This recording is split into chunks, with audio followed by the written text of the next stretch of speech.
Didn't pick up. All right, cool. All right, so we're recording. Yeah, for sure, for sure. Yeah. It'll be good for everyone to watch too. So the topic of discussion we're talking tonight to start with for this class, we're talking about zero DTE trading. So um, as you get more experience, you'll be able to just gauge more. You won't have to go through this step or this process as strict and within these parameters that we're about to discuss, because you'll be able to gauge the environment based on what's happening more so than just a regular trading day.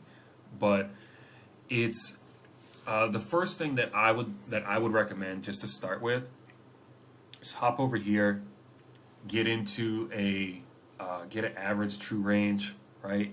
Do it on a daily chart, okay?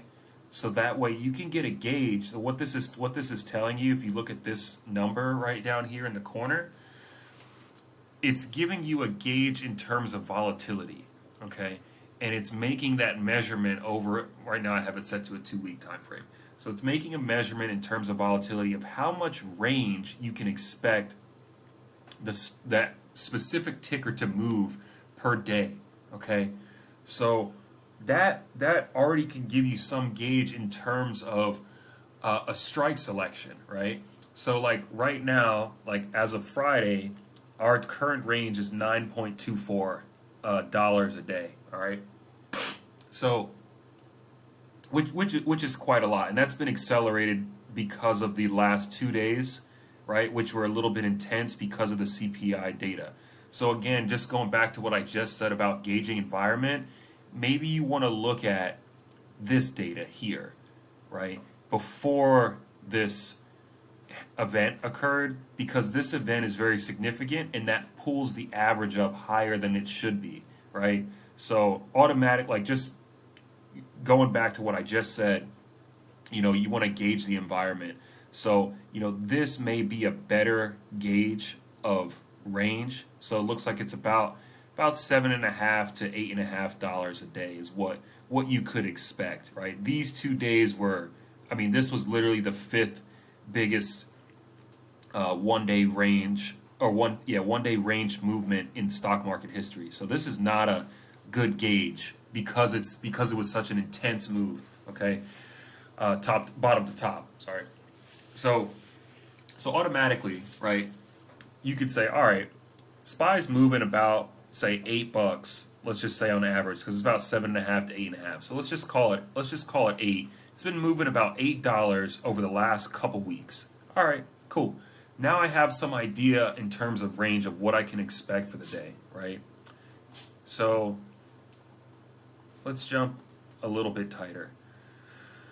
Okay, so we have our zones marked, right? We have our zones here. We have a zone here. Let me get rid of this white line here. Get rid of this guy. So we have our zones marked. Now, something to also factor in when you're looking at your zones is if you have a move like this happen before the market opens, okay, so pre-market, you have a move like this happen, the market is only going to move so much per day, okay? And I've said this in this chat a million times. In this current environment, when SPY move, well, right now it's a little bit elevated volatility, but even still, when SPY moves about $5 to $7 in one direction, I just by default, I automatically just start looking the other direction in anticipation of a potential retrace. So you can actually see this perfectly, illustrating exactly what I'm saying perfectly right here, right? So we're up here at 361 and we trade down to 355, right? So $6 move, and it has a bounce. It has a bounce back, $4, right? Or about $4 to the upside. So, I already have like a range in mind of what I expect because I trade this one every single day, like all the time. So like, $5 to $7 in one direction, even if the overall trend is like a downward, a downside trend, there's still going to be upside moves that take place during that. So the best thing that you can do is, like, one, keep that in mind as you're getting ready to take a 0 DTE trade, because what will happen is, let's say you're here up at this point of control, right? And let's say you're here up at this point of control, and maybe you miss this move, and then you're looking at this supply zone here as a retest, and it's coming back to it. This was a valid trade, but you would have actually made more by trading this upside move because of how violent the response is. So, and if you were coming in at this point right here, right, it already made a $5 move for the day to the downside, right? And then even down here, this is what, a $7 move to the downside. Some people might even see this push off the supply side and say, oh, okay, let's short this, and they would have got wrecked on their 0 DTE, So this is exactly what I'm saying. Like, you want to potentially look the other direction if you're already had a big move, especially if it happens during the pre-market.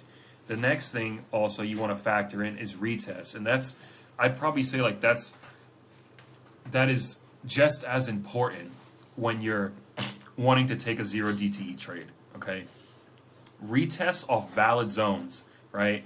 So we have our zones marked, and you can see how this actually played out perfectly, right? So here's a bounce in pre-market, and now if you waited for that to come back to it, taking your trade off a valid retest from a zone, in my opinion, is probably the best way to take an entry on a 0 DTE. But simultaneously always keeping in mind the range that's expected for the day. You're not gonna, it's abnormal to have more than an $8 range in the current market. Let me just move this. We don't need this right now. It's abnormal to have more than an $8 move in one direction for the market. Anything outside of that right now would be abnormal, and it's most likely going to be some type of event that is taking place, like we saw on Thursday and Friday, where we had, on both days, we had much more than an $8 move top to bottom. So this is, abnormal, which is why I'm not using that as an example. I'm just using these day. I'm looking at these days here as a better gauge of just price action. So taking a valid retest, right? So, like, here is one that you already knew about. This is down here. We're expecting BFI to protect their position. Why are we expecting BFI to protect their position here? Because if we go back over here, right, we took this trade here, we have a BFI entry off of this zone down here. So this is a BFI entry, and these are BFI footprints. So we're anticipating them on especially the first retest of a zone. The first retest is always the best deal, always, every single time. Okay, so just put that one in your notes as well. First retest, best deal. So if you hesitate on the first one, it's the next time around. It's not only is the probability lowered, but the strength of the move is most likely not gonna be as strong. Okay, so first retest, best deal, right? So this is our first retest. It happens during pre-market, but we can't engage in it because, if you're just trading regular options, you can't engage in this move. The only thing that you could have engaged in this move in is SPX, because SPX trades around the clock. But anyways, so you're getting this first retest off this zone, right? And that's a valid entry. You get a full retest, and then you get a signal, and you get another signal, and then you get another signal. So this is a hammer, right? This is a rejection hammer with elevated volume associated with it, right? And this would be a valid entry, especially for any trade, but especially for a 0 DTE trade, right? So now you didn't know about this maximum, perhaps that was all the way down here. I don't believe so. Yeah, I don't think it had traded down that far at that point. It had traded down to 356.30. Okay, so you didn't know about that maximum, right? And maybe you took your entry as it entered this zone, okay? Or waited for it to print this signal and then another signal, another signal. So then the question then is, all right, what strike do I want to pick? And this can be one of the hardest things when it comes to zero DTE trading. One, because humans are greedy. Number one trading error that all retail traders make is greed. So they want to swing for the fence, right? Because if you pick a deeper strike, like a 363 or 365, and you're saying to yourself, okay, I'm anticipating an $8 move for the day. I'm going to go, it just hit 355, and I'm going to go 355 plus 8, and I'm going to say, all right, it's going to run to 363 for the day. Funny enough, it actually ended up running exactly to 363, okay? But the problem is, if you pick a 363 strike, I'm just going to zoom this out. I'm just going to do a little drawing for you. Your equity curve, let me just change the color of this, 1 second. The problem with picking a deep strike, and the guys that have traded zero DTs already know this, the problem with picking a deep strike is your equity curve is going to look like this, okay? And then when it does that one little candle of rejection like that, or this one, any of these red candles like that, the problem is that curve is going to go like this, and it's going to go like this, and then it's going to go like this, and it's going to have a crazy equity curve. And you don't want that, because what ends up happening is when you have these deep strikes, your time frame of when you can exit the position is very limited, okay? And it's because it's so deep.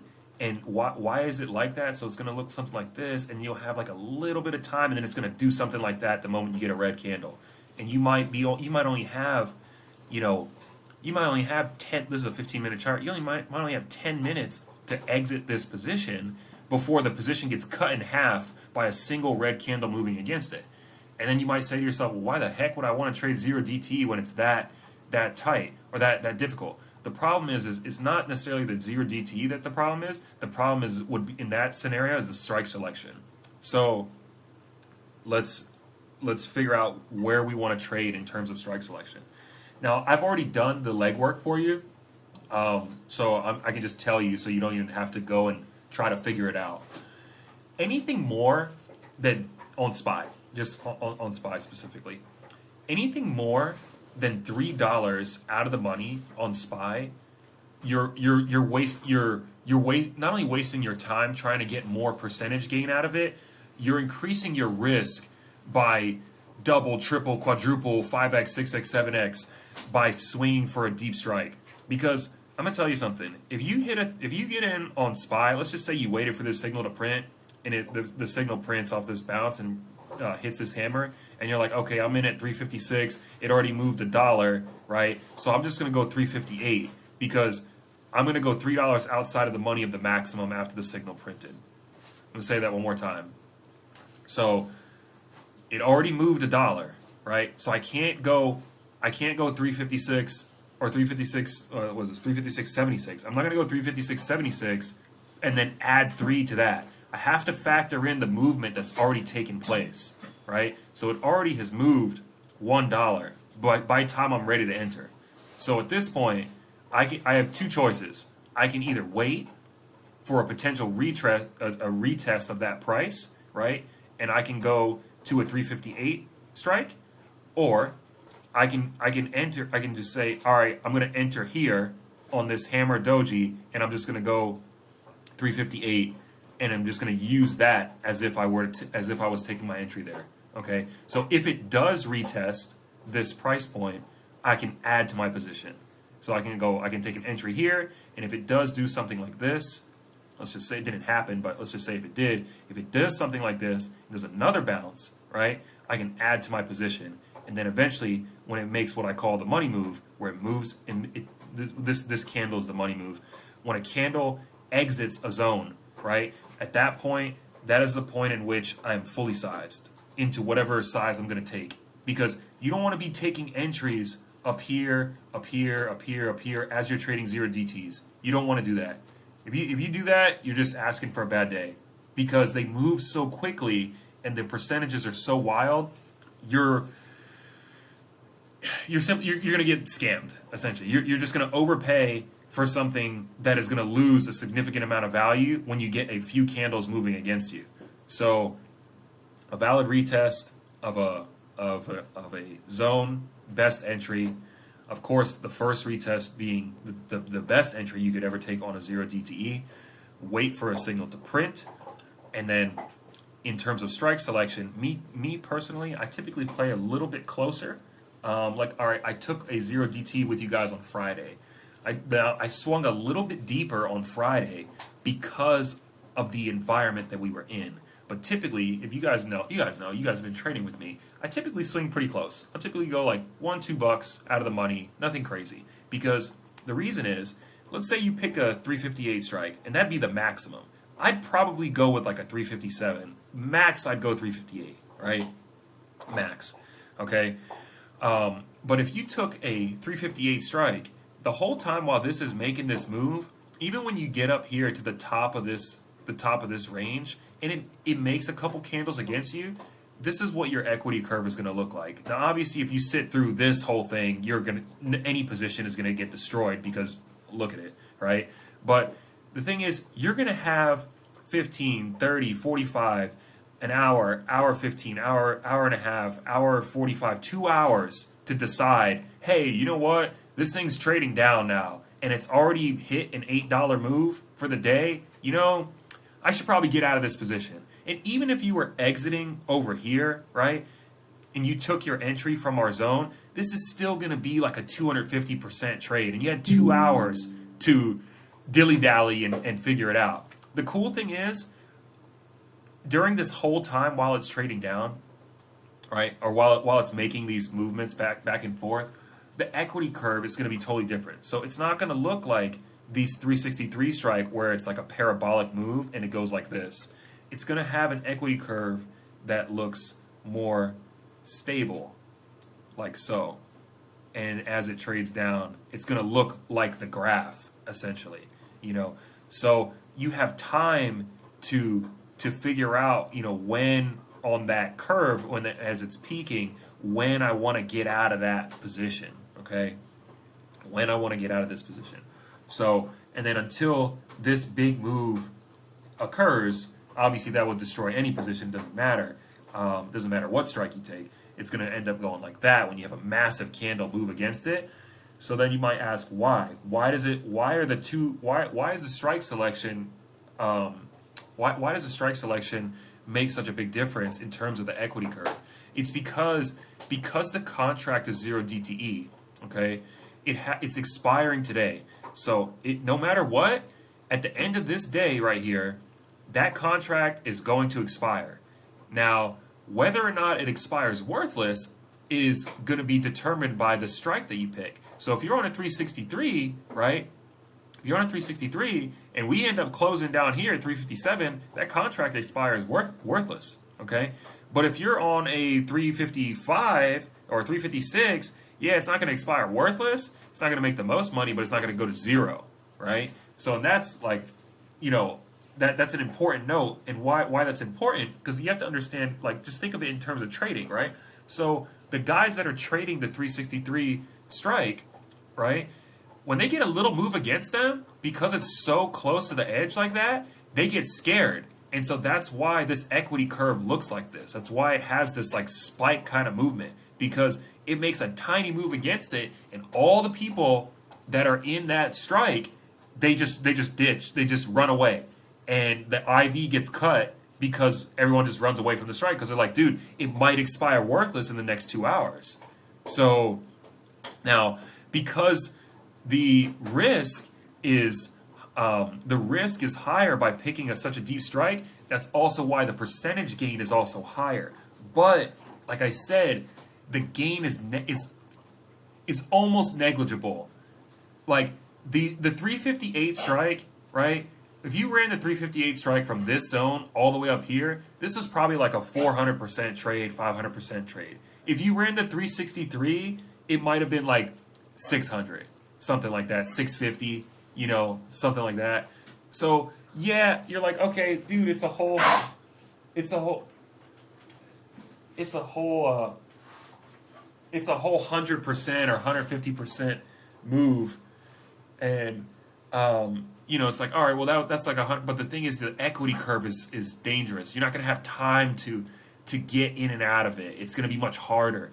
So so that's why it's better to pick a safer, a closer strike, because you're going to have time to get in. Not only are you going to have time to get out of it, but also you're going to be able to sit more comfortably in the trade, because as it makes these moves, because there's going to be like, let me just get on like a little bit tighter time frame. So as it makes these moves against you, okay, like, and you're sitting in your position, because you know there's going to be plenty of moves against you while it's happening. It's, you know, all these little up and down ticks. If you're sitting on a 363 strike, again, your equity curve, not only is it not going to get excited until it gets like closer up here, but you know, while you're sitting in it, even as it's starting to go parabolic, every little candle is going to just make this thing go like this as it goes up, and it's gonna just be a nerve-wracking experience trying to sit in that position. And it's, in my opinion, it's not worth the gain that can be had by picking a deeper strike. It's just the increase in risk is so much higher by picking a deep strike. It in my opinion, it's just simply not worth it. And I've analyzed zero DTE charts, probably a few thousand of them, and I just have never been able to come up with a model where I can see a deep strike just being, you know, worth the risk. I would much rather take a 350% strike, a 350% gain, and take it safely and have all this time to exit the position, have all this time, versus getting a 400 or 500%, and then every little tick against me, the position is going up and down 40%. So it's fluctuating from, you know, 500% gain to 200% gain to 150 every little tick that it moves up and down. I don't want that. It's just, I don't like that kind of trading. It's nerve-wracking. So, and frankly it's dangerous, because you get a move like this against you. Like I said, one, the position is going to get cut in half by picking a deep strike, and then two, you get a big move against you. That position is just going to go to zero like that. It's going to get cut 70, 80, 90% in sometimes seconds. So again, it's just not worth it. It's not worth it. It's not worth it to do something like that. So again, picking the closer strike, using your average true range, waiting for a valid retest and getting a signal, and then, I mean, that's the, you know, that's the core values in trading zero DTE. You know, and yeah, that don't swing, don't go deep. So, you know, use your zones to trade zeros. That's you know, that's probably the best thing that I can say. You know, anytime you're going to take an entry on a zero, the best time to do it is in or right at an edge of a zone, you know, very close to it. You know, valid retests are going to be the safest way to do so, you know, or if you have a catalyst. So like, all right, for example, like here, right, there was this big run up the day before, and then the next day I was already anticipating a sell-off. Now I swung a little bit deeper than I normally do, but that's because the environment was intense. We took a 365 strike on Friday, and when I saw these, why did I pick the 365? One, it's just a little bit deeper, and I was anticipating it to go in the money anyways. But when I saw this hammer reject here, one, it's rejecting at a key level, okay? So 370 is a key level. And then two, then it printed this hammer, doji, and then it was already had selling pressure momentum coming off. So once we had this opening range break, and it kept trading down like that, I tagged it once.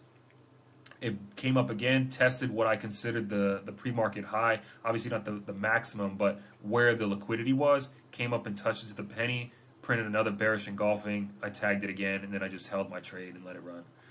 Um, and then we had a really nice trade. And I picked a little bit deeper strike. I picked a 365, but I didn't swing like 357 though simultaneously. Like I wasn't even though it got all the way down there, got relatively close to it, right before the market closed.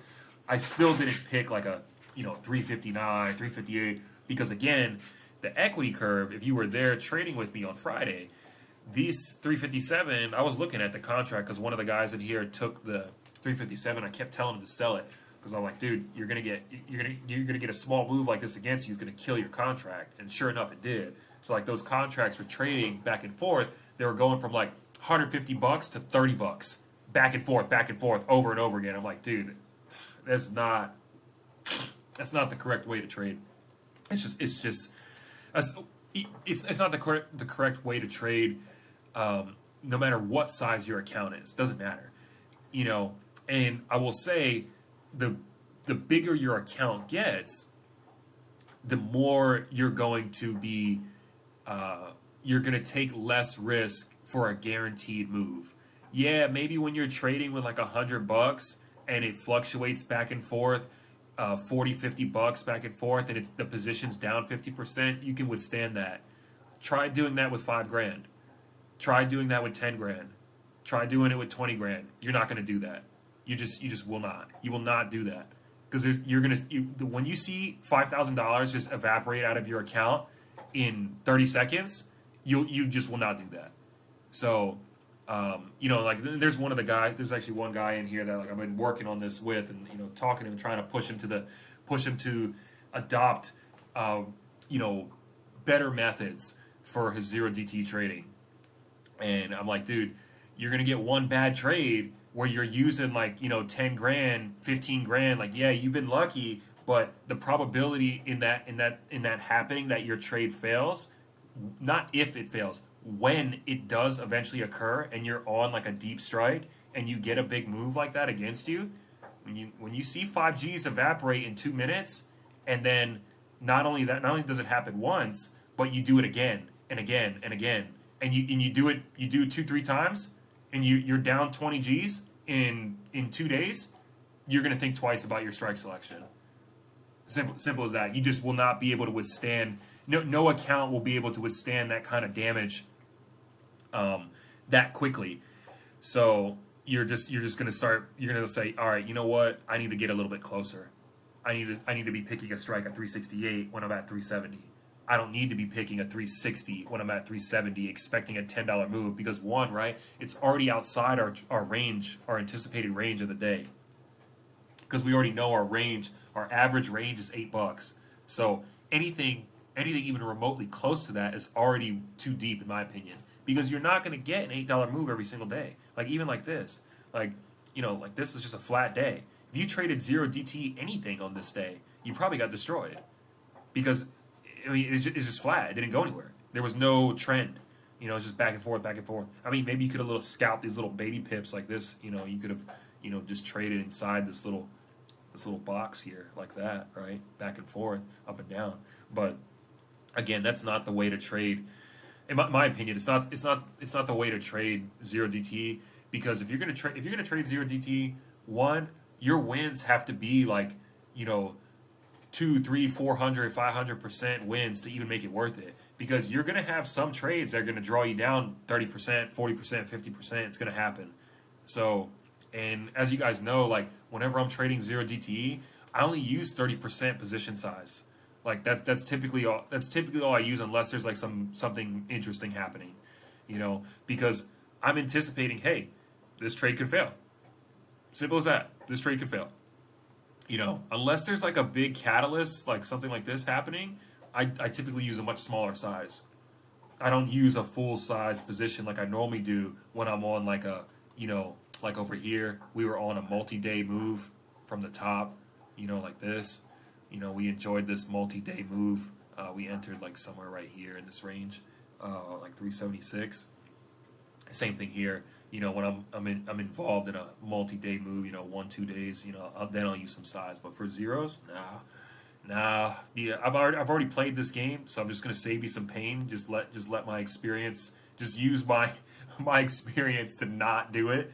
You want to trade a little bit smaller when you're trading zero DTE. So that goes back to like risk for your other question, Equiano as well. I'm just trying to get both of these in on the same question.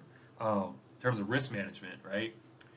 Let's just say like, your position size is $1,000. Let's just say, maybe you're gonna trade zero DTs with like 300, and then if you get a bad move against you, like let's just say, I don't know, let's say you're here in supply, right? And you go short and it moves against you and you get a 30%, 40%, 50% drawdown and you stop out, right?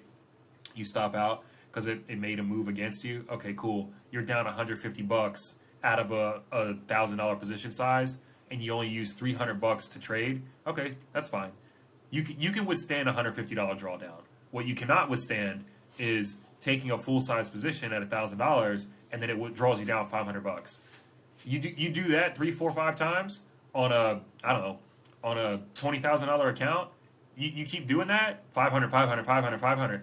Dude, it adds up quick, and you're gonna tap out. You're gonna lose all your chips. You're not gonna be able to bet anymore.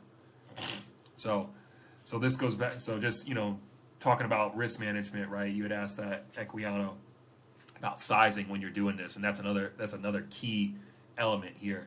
You don't want to be going on just a regular day, like a regular day, like like something like this is just a regular day. Nothing was really happening. You're just trading price action, or here too. You're just trading the price action. You don't need to be taking crazy size because it's too easy for you to be wrong. Here, right on this was an event, right? So you can hit it with a little bit. You can take a little more risk. Just kind of like I did on Friday. I took a little more risk, I took more size, and I took a little deeper strike because I was anticipating a much bigger move, right? And obviously it happened.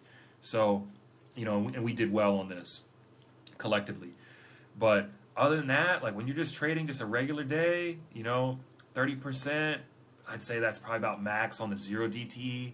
When you're going for a multi-day move, yeah, you can put some more size on it, right? That's when you can take your full size positions and you want to buy some time. You don't want to trade the zero DTE. You can say, all right, I'm up here at 378. I can maybe buy a 370 strike. I can buy a 370 strike, but I'm going to buy it for a week. I'm going to give myself a week or a week and a half, for that to make that move from 376 down to back to demand down to 357 or whatever. And so again, same thing with strike selection. You don't want to be picking when you're on a multi-day move, you don't want to be picking a strike that's down. The same kind of rules apply. You don't want to be picking a 360 strike when you're up here at 378. Okay, because then you're applying these same rules in a different way. So you go on like a weekly time frame, right? And you're like, okay, how much is it moving per week? Like, what's my average move per week? Okay, like right now it's like $19, right? So if I'm over here and I'm trading, and I'm trading for like a week long move, right? And I'm anticipating a potential for a $19 move. It doesn't mean it's going to happen. It's just the average. So if I'm up here and I'm up here in a supply zone, I'm like, okay, it's potentially moving a $19 move. I don't want to pick a 360 strike that it's just barely going to be in the money, and you get really, really close, and the whole time it's doing the move, all these little fluctuations against it, up, down, up, down, up, down. The same thing, you're going to have this ugly equity curve. I want to be on I can't remember what strike we took from here. I can't remember. I think we did 370 maybe. I can't remember what it was. Something like that. But I want to be on a little bit closer strike so that way I get this nice smooth equity curve, and as it trades in my favor, I'm not getting stopped out by these 15-minute candles moving against me because my strike is up here and I'm deep in the money, and it's these little minor fluctuations on my equity curve, right? That's already a nice something like that. It's only doing like things like this, it's not like it's not crushing my position, so I can sit there and I can withstand the movement back and forth throughout the day, and it's not killing my position by 40-50%. I'm not sitting in a 250% gain and it's getting cut back and forth from 100%, 150, getting cut by 100%, 120%, etc., just by a little 15-minute candle moving against me. So, so similar rules apply there even when taking the multi-day move. But in terms of risk management, back to your question, Equiano, that's when you can take more size because you're buying time. You want to spend more when you use size. You want to. This is one for your notes. When you're using size, you want to be spending more time in the market than trying to time the market. Okay. Because if you're not trying to time the market, like when you're trying to time the market and you're trying to get a big move, right? And obviously that'd be great. Like if you were, like if you swung for the fence here on this day, like you'd have got like a 10,000% gain. Like, all right, cool. Like if you swung all the way up here at 362 from 348 and you were anticipating a $15 move or a $14 move in one day to the opposite of what the environment is anticipating, okay, good for you. You'd have got like a 10,000% gain for taking that crazy risk, right? But it's not. It's not probable for you to do well consistently over time by trying to time the market. It is better to spend more time in the market and say, okay, I'm trying to, let's say like this.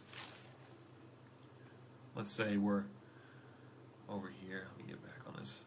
All right, let's say we're over here.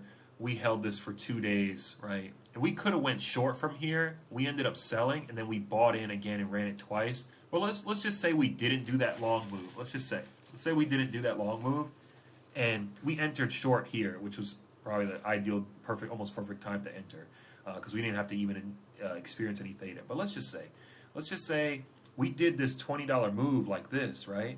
And then I'm like, okay, we did a $20 move like that, and now I'm gonna buy a week worth of time for us, or 2 weeks even, or a week and a half for us to maybe go back and do a retrace, right? Now it happened over the course of the week, right? And we got to enjoy this perfectly. We traded the upside twice, we did this, and then we went short from here, right? But even then, we still bought time. So the point being is, you don't know exactly how long it's gonna consolidate in a zone, especially after a big move. You don't know how long it's going to do that. So buying a little bit of time is worth it, especially when there's not a big catalyst, right? Like when this thing happened, this was just basically price action. The only catalyst that occurred was here. All right, there was a economic event that it printed out that morning. That's what caused that big drop down. So, but this whole movement up and down, it's just price action. There's nothing in the news that said, "Hey, we're going to make a $20 move in 2 days." Like, there was nothing that indicated that. It was just reading the price.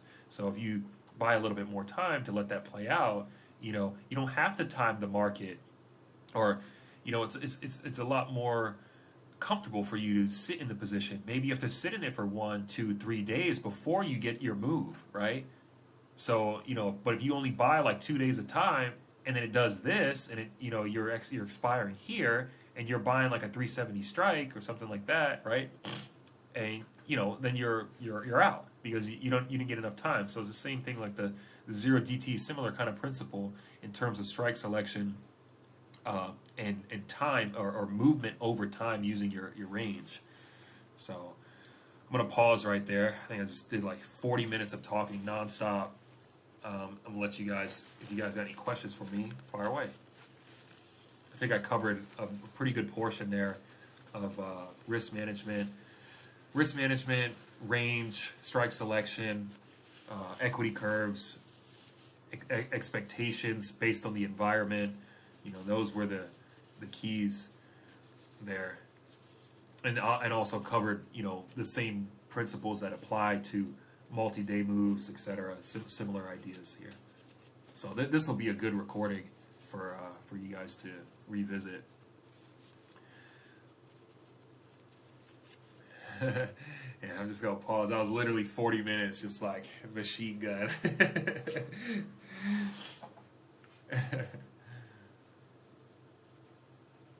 So yeah, if you got any questions, fire away. I'm just gonna take a pause.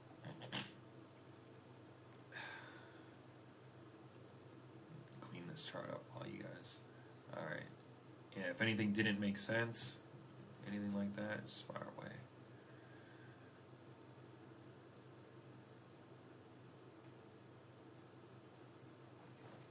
see you guys typing, so I'll just wait.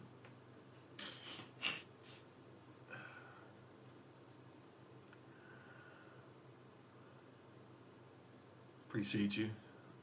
How would one select a stock based on account size and wanting to buy more time? Obviously, I'm speaking from a smaller account size. Okay, perfect.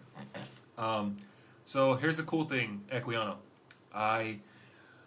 When I'm trading, when I'm trading, I like to. I'll talk about a few different tickers, right? I'll talk about a few different tickers, so that way it gives flexibility for everyone in the group to engage. Okay. I trade SPY often. I also trade SPX though too. I trade AMD a lot. I trade Nvidia a lot. I trade Tesla. So I have a basket of tickers that I like to trade, and they all have different option contract pricing. So like Tesla, obviously really expensive. Even SPY right now is expensive from VIX perspective. But like for smaller accounts, I'm also trading AMD, right? So like AMD is, oops, that's not what we wanted. So AMD is a nice ticker. It's a great ticker for any account size, right? I'll just give an example of how someone would select a stock based on a smaller account size. So AMD is a great stock, period, for any account size. Super liquid. Option chain is heavy liquidity, heavily traded. And the cool thing about this ticker specifically is one, the options, right? The options, so here's 1021, right? And let's just, before we even look at that, let me just show you something. So AMD has been trading in a pretty tight range, right? So it's been fluctuating from 56 to 58 over and over again. I think we went long on this thing, like, I don't even know how many times last week, like quite a few times, at least 3 times we went long on AMD. Probably should have shorted it Friday too, but we were shorting SPY, so it didn't really matter. But one, you want to look at the option contracts, right, that are valid for the range. So you're saying, so like if you're looking at this, right, and you're like, all right, I got a range, okay, I'm trading from 56 to 58, right? Let's just say you're using this week, 56, 58. You can say, all right, cool. I can go 58 or even 59 strike, right? Something like that. And I'm buying a week's worth of time. And I can say, okay, I'm gonna buy at demand. I'm gonna buy down here at 56. And I'm gonna buy a 58 strike. Okay? On a small account, even on Friday, what were these trading at? All right, so these are trading at like $200. But when this week starts, oh sorry, I'm looking up here, my bad. 58. Okay, so these are trading at $100 on Friday from demand level. Okay, so like this is like a perfect sized strike and position that you could take, right? So you could have entered here in demand, which we did. We took a small position here at demand. On the 58 strike, and that's like, all right, it's $100. Okay, and that's perfect for any account size. And I'm like, all right, I can trade this from here, from 58. I'll buy at 56, trade at 58. When it gets to supply, I'm going to sell it. And then the same thing in reverse. It's like, all right, when I'm up here at 58, right? I'm up here at 58. I can buy a 56 strike and do the same thing in reverse. And that's also going to be about maybe $100, $120 to go the other direction. And I can just run that move back and forth, over and over again, right? So, you want to be able to pick a strike when it comes to small accounts, right? You want to be able to pick a strike that's valid, that it can actually hit within the time frame, okay? So, obviously, we already know that AMD, from like a daily, let's just look at it from a daily perspective. Let's just take this here, go like this, bing, bing. All right. So, we already know from a daily perspective, we're anticipating at an AMD, here's our number here in the corner, we're already anticipating a $3, almost $4 move on average from a daily perspective, right? So if I'm picking a $2 out of the money strike, that's well within the parameters in terms of range of what I can expect per day, because it's fluctuating $4 almost a day. So if I'm picking a $2 strike and I'm picking it in as a $2 out of the money strike, that's halfway between the anticipated move for the day. So I can say, all right, that's a safe strike. I can do that, right? And I'm buying a $2 out of the money strike and I'm giving myself a whole week for it to move $2.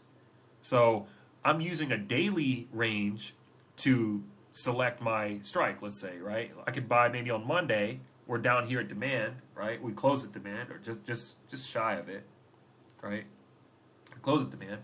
And I can say, all right, well, I can buy a 58 strike, and I have, I have 1, 2, 3, 4, 5 days for it to do what it's doing over the course, or, over the course of a week to do a $2 move, okay? Now, in terms of a weekly perspective, right? We can look at this from a weekly perspective. We can say, all right, interesting. AMD is moving about $10.50 a week in terms of range, right? So now it's been consolidating for the last week. It hasn't really moved. But even if you were swinging for the week, right, you could say, all right, I'm expecting a potential $10 move. So you can say, all right, I'm up here at supply. Maybe I'm gonna go like a 55 on the short side, right? Up here at supply, right? So I can go here, maybe about $3 outside, something like that. Maybe 4 max, 55 would be valid. And then maybe to the upside, I might go, if I'm down here at demand, maybe from 56, I might go like 59 or 60 max for the week. And that'd be it. So I can, if I'm going for the week, if I'm going for a day trade, I'll probably play a little bit tighter. So like during the week, last week, I think we were hitting the 58 a few times. We hit the 58 strike when we were going long off this demand level. We hit this a few times from demand. I think almost everyone in here took that trade a few times with me off demand. And then I think on this day, we took a 59 during the CPI event. We took a 59 strike, which is a little bit deeper. So, so that's how you can utilize in terms of like strike selection and also ticker size. You want to be able to pick a ticker that has a strike that is valid for the time frame that you're trying to operate in. So, and also, my opinion, best tickers to select is you're going to want to go with ones that are a little higher beta. And what that means is, I'll just line them up so you can see it. Let me go to something that's like, yeah, this is fine, whatever. Okay, let me just, I can't, the recording is blocking it. I can't move it either. Dang, if I exit it. All right, so what it means is in terms of, all right, so like let's just look at this. So AMD was down 5% on Friday, okay? In terms of comparison to the rest of the market, SPY was down 2%. So in terms of how much movement the ticker experienced, well, this market was down 2.5%, AMD was down 5%. But on the day before, right, the market's up 2.6%, and AMD is up. AMD's up. Oops, that's not what we want. AMD's up. Actually, only 2% for the day, and it's been range bound. Maybe we could look at like a little bit previous time. So maybe here during this like CPI event. Oh no, that was even farther back. Sorry, that was even farther. What was this guy? 10-7. I'm trying to remember. Oh, this was that news that broke out. Never mind. The point I'm trying to get at, maybe just get off this ticker because it's frustrating me right now because it's not illustrating my point because it's had so many events over the last couple weeks. So let's just jump to NVIDIA and just get a different look here. So in terms of range, you want something that's going to outpace the market. So like when the market is up, so like it was up 2.6% the day before, and NVIDIA is up 4%, right? Market's down 2.2%, NVIDIA is down 6%, right? So you want something that has a little higher beta that's going to move with the market. You don't want to pick something like, I don't know, like, let's say like Pfizer, let's just say, right? Pfizer, yeah, it moves with the market, but it's low beta, it's low beta. So like on Friday, the market's down 2.5%, Pfizer's down 0.28, market's up 2.6, on that day it's up 2.26, but it doesn't move very much. So you don't want something that's low beta like this. You want something like that's tech heavy, preferably tech moves well with the market. So semiconductors, Those are always good. They're going to move in sync with the market for the most part. AMD, Nvidia. I even like Ford. That's a good one for small accounts. I trade this one regularly. Ford's a good one. It moves with the market for the most part, unless it has a catalyst going on. So actually, we had a nice trade on Ford earlier in the week. Last week, I forgot about that one.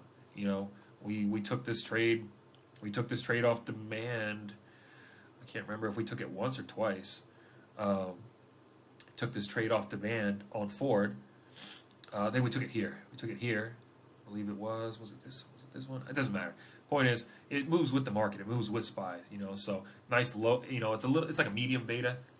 It moves with the market, outpaces SPY just slightly. But the good thing is like you can take contracts on Ford that are within the range, right? So like it's trading at 11.6 at the close, right? And so you can say, okay, it might move up. It might move up from. Let's go to the chart so we have it up. So it might move up to 12 this week, or it might move down to 11.5, right? So like you can use that. And both these strikes, like these are $20. This is a $20 contract, right? And you can get in on these and make a great trade. I mean, I even trade this, and I have a pretty decent sized account. So like you can get on these trades right here. They're $20, and either way. So you could trade to the downside for $25. You could trade to the upside for $20. Like that's a good one. I like Lucid. Those are good for another good one for small accounts. It moves with the market, and more importantly, it's a great sympathy to Tesla. It moves fantastically with Tesla. So this is one that you can trade, not only with the market but in sympathy to Tesla. When Tesla makes a big move, like look at these strikes. Like you can go to the call side, which is really close. 12. You can go on the 12 call side. That's like $50, and you can go on the short side, on the other side, and that's like $40, right? So this is another good one, another good ticker to trade here. So it moves with the market for the most part, and definitely likes to move with Tesla for sure. So another good ticker to trade there. Those are just a few examples. So you want to trade tickers that have movement, they have liquidity. They're going to trade in line with SPY, and most importantly, the strikes that you want to get in on, they're close enough that they can actually hit where they can get some liquidity and get some volume and get a little bit of IV spike. Like you wouldn't want to trade something like Tesla, right? Like it moves with the market for the most part, unless it's got a catalyst going on. But like even if you were trying to get in on these contracts for the week, right? Even if you were trying to get in on this, let's say. Tesla closed at 204, right? So Tesla closes at 204. Even if you were trying to trade like a 220 contract, which is like on the upper end of the range, right? Like let's just go look at this real quick just to give a gauge, right? Even if you were trying to, even on the deepest strike, they're like $400 at the close, and something a little bit closer to like $500-600. So like that's not a good one for small accounts because. Yeah, it's high beta. Yeah, it moves with the market. But man, if you take it like, look, these are down 60% on Friday. Like these were $1,000 contracts. So like, you get in on this, trying to go on the call side, from here, like just to enter from here, the day before, these were $500, $600 the day before. If you had bought down here, right, they were, pretty much what they closed at here. So, they traded up to 1,000. So you wouldn't want to trade this one. It's like you can see on the short side, like these are now, like these contracts that are in the money, these are $1,000, $1,200, $1,500 contracts. So not a good one for small accounts. That's a good one for larger accounts, like strong 5-figure, 6-figure account. So, but yeah, just give you a few examples, high beta to medium beta, strikes that are close enough that they can hit within the time frame. Those a good way to good in terms of ticker selection. So pause right there. If you guys got any questions, hit me.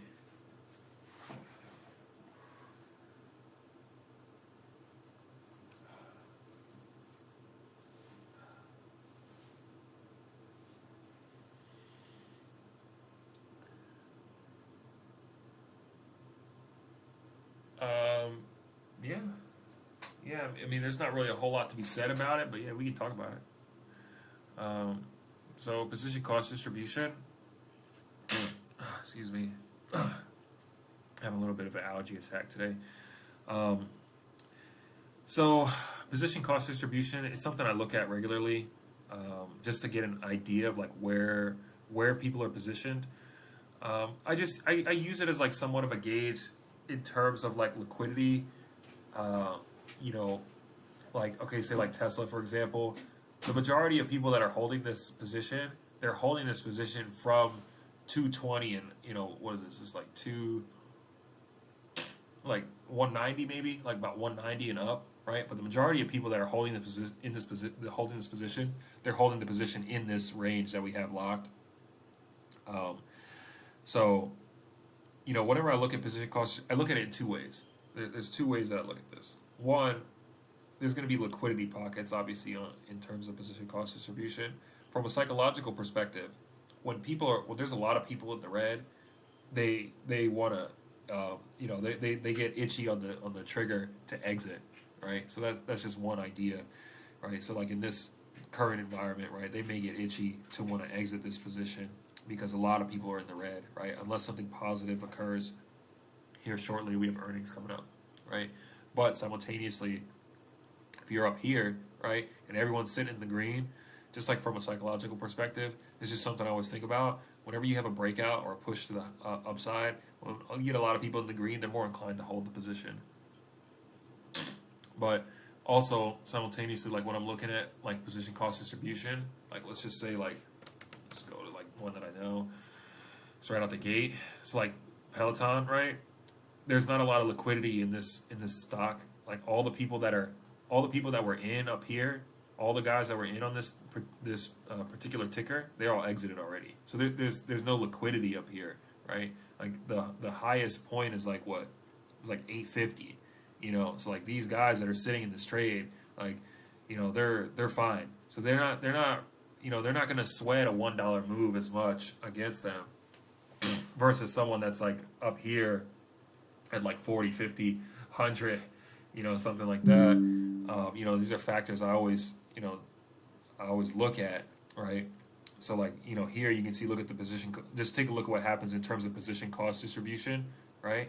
Like just look at it and then watch what happens. Look what happens. Look where the liquidity just evaporates, right? So like, there's not going to be a lot more push to the downside, right? And you can see how that changes over time, where this liquidity up here is just keeps evaporating, and they just keep selling off their position, and the stock continues to melt off as it should. And then it gets a little bit of an excitement when Amazon was talking about buying it out. It's actually the last time I shorted this sticker right here, earnings and the Amazon buyout rumor. But yeah, it's something I always look at in terms of position costs, like as it trades over time, right? You'll see how that you can see where it falls off, and these guys eventually quit and they exhaust and they exit the position. But once you get to the point where it's like there's like no liquidity left, I typically don't like to short this one. Evan likes this one to short it. And I kept telling him, I was like, dude, there's nothing left. it's just bones. The only thing left for this company is to go to zero. Like that's it. The only thing is for them to collapse completely. But even then, at that point, there's not really much there to get a big gain on it. So I just leave it alone. At this point, if anything, at this point, I'll be looking for it to actually trade up, like just from a ticker's perspective. Like, not forget the company. Like, if anything, I'll be looking for this to actually go up. It's kind of like, all right, like I shorted SoFi for a long time. I shorted this company for months. Okay. Months and months and months and months. I kept shorting this thing. Just every single pop, just shorted it. Shorted. Kept shorting it. And the last time I shorted this ticker was actually here. It was back in May. The last time I shorted this ticker. And I shorted this last move right before the earnings. And then eventually it stopped me out because it started trading up. And I saw this volume spike here. And then that was it. I was like, all right, I'm done. I'm done with this. I literally took I took the meat off the bone. There's nothing left. Like, that's it. It's done. So it's at this point, right? Like, look what's happened since that last time I touched it. It's actually had quite a few runs to the upside, right? And it's still holding that relative base. Like, in fact, like if you were to get like a green day or a green week, this may actually be a great ticker to go long on. In all seriousness, because in terms of position costs, right? Look where the people that are holding this position is. Everyone's holding the position right here. Everyone that's in this ticker, they're in this ticker right here. Like they're not like all these guys that were in up here, they're gone. All these guys are gone. So like this actually can make a great trade to the upside. And I'm gonna tell you something actually on this one in particular. The reason I like trading it because one, the way the options, like the way they're structured on it, I'll just show you real quick. And they've been like this. So like, all right, it's trading at 480 at the close, right? But this $5 strike is only $14, right? And this 550 strike is only $4. But like if you get a move like this, like something like this occurs during the week, where you get like a little minor pump, you get a little $1 move, this little $3 strike, $4 strike is going to turn into an $80, $50, $80, $70 strike. It goes into money, right? Because that's actually what would happen, right? So like if you get a 550 strike and you get a little $1 move during the week, dude, your little $4 contract turns into an $80, $100 contract, right? And now you're getting like a 10, 15, 20x return on this ticker, right? Just for moving $1 to the upside. That's why I like trading that, or at least that's why I used to like trading this one. So I'd get like a little minor movement like that, right, off a nice bounce or a nice rejection, and like on this trade specifically, if I remember correctly, this was like 1,000% trade right here. Just a little pre-earnings momentum coming into it. And I was anticipating a miss. Bought these little like $4 or $5 contracts, and they traded up to like $80, $100 a piece. But yeah, like once it gets down to the point where it's like beaten up, it's been beaten up to the point where it's like, all right, it's the hype is done. At this point, this is like investor time. Like this is when like investors are getting in on this ticker, and they're going to be more inclined to hold it for longer periods of time. They're not going to be shaken out. Traders are in here. Traders are trading this ticker over here. And they're going to be more inclined to get in and out of a position over and over again, right? But like, same thing with like I traded this one a lot last year. Another growth ticker, speculative. Traded this one a lot last year, right? And like I was looking at position cost distribution, I was like, man, there's like a lot of volatility with this one. So I had a good time with this one. I caught this run up actually. I caught the whole thing. I went in on the earnings before the earnings occurred.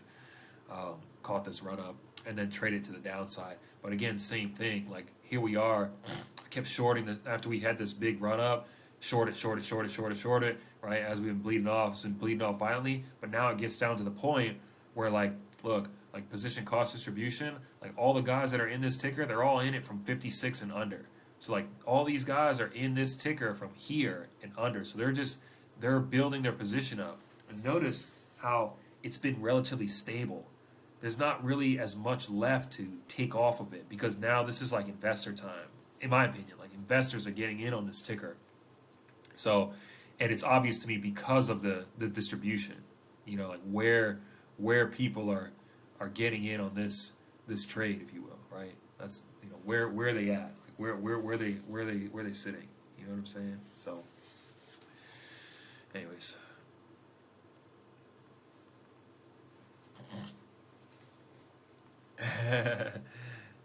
Nice.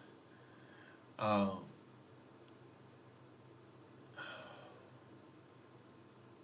yeah, we can look at it. Yeah.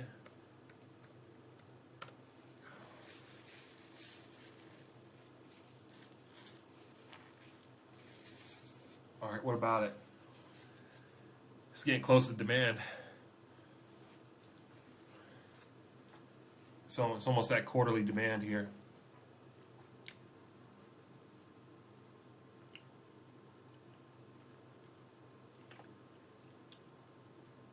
What about it? What's your thoughts on it? What's their earnings? I'm not even sure. I haven't even looked at Amazon.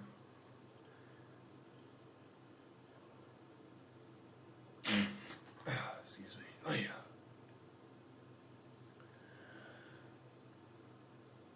yeah. Yeah. I mean, the high probability from this position, right, is a long position because of this quarterly demand. You could see how strong it is here. Me personally, I don't really like to short Amazon that much. I'm just be honest with you. I don't really like to short it that much. I have before, not that often, no. I typically look for long positions on Amazon. It's just like it's not just a technical factor, just from like a fundamental standpoint. Very rarely do I short this ticker. I typically go long on this specific ticker that's strong. It's just strong company, you know. It's like it's like Apple, right? Same deal. I typically don't like to go. I typically don't like to short Apple. I like to go long on Apple. Relative strength. It's too strong. That's just typically. Not always.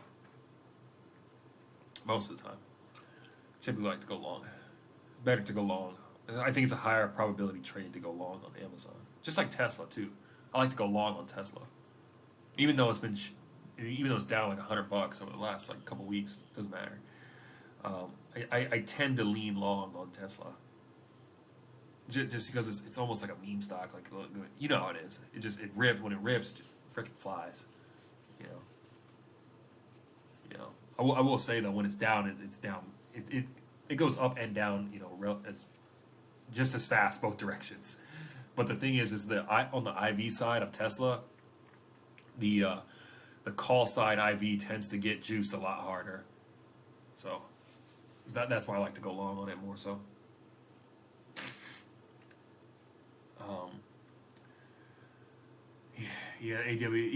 AWS part of the business. Yeah, that's what kept them in line on this earnings. AWS, right here, when it had that big gap up. AWS business is printing cash, and we usually do better in bad times because everyone wants to save money and shut down their own data centers. Yeah, but retail devices is another story. Obvious. Disclaimer: this is all public knowledge. Yeah, I'd look for the long personally down here on Amazon, and that that goes to say as well with SPY. Obviously, it's kind of the same thing here with demand here on Amazon here at the bottom, right? Same thing with Apple, right? Even though Apple's been traded down and beaten up here, look where it is in terms of supply and demand. So not a big surprise that Apple also bounced off this demand level here.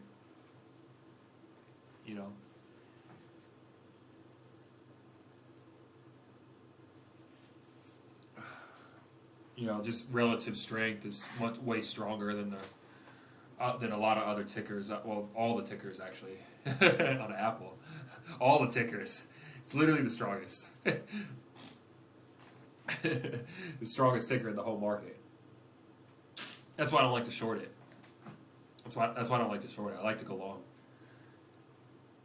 Better to go long.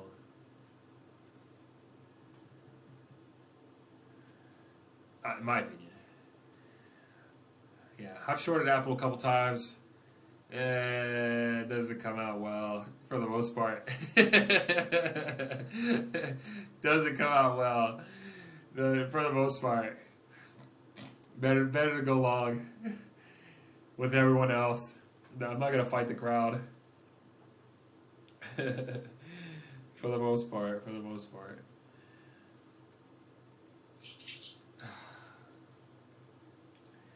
But yeah, going back to Amazon though. Last time I touched Amazon, I tried to short it. Actually, didn't go well. Went bad. Wasn't a big position, but yeah.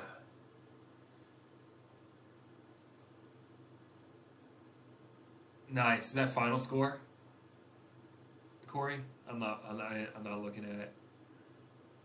Or is that just? Oh, just start. Oh, dang. 17-0 us. Dang.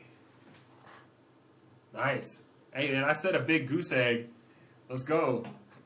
All right. Um, Good question. Question of volume profile. How do you find a downside target to volume profile when you want to short a stock? Oh, yeah. The same way is points on the game. He's talking about the Eagles game, Evan. Yeah. Yeah. Um, yeah, Eagles versus Cowgirls. Um, how do you find a downside target? Okay, so when I'm looking, let me just see what chart you posted. All right, you're looking at 20-day. Okay, so first question, Evan, is what time frame? And what kind of trade are you looking at? Like, are you looking for a day trade? Are you looking for a week trade? Are you looking for a multi-week, a zero DTE? All right, but that's a big range though in this market, 1 to 3 weeks. So I'm trying to be more specific. The reason I'm trying to get you to narrow it down so I can give an example.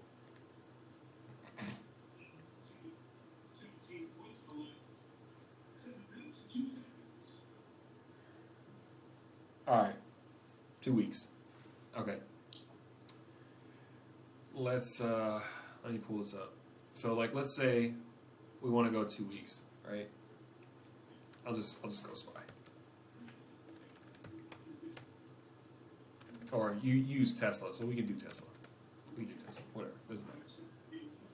Doesn't matter. Same energy on Tesla, right? I have the weekly zones taken away on this, but we had demand down here on Tesla. So again, this goes with the same process, right? So same process, like we want to get a range, right? That's like the first step. Get a rough idea in terms of range. Okay. All right. So we're going like $30 a week.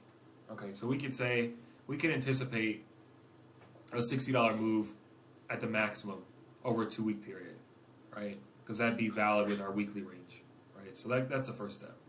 Okay.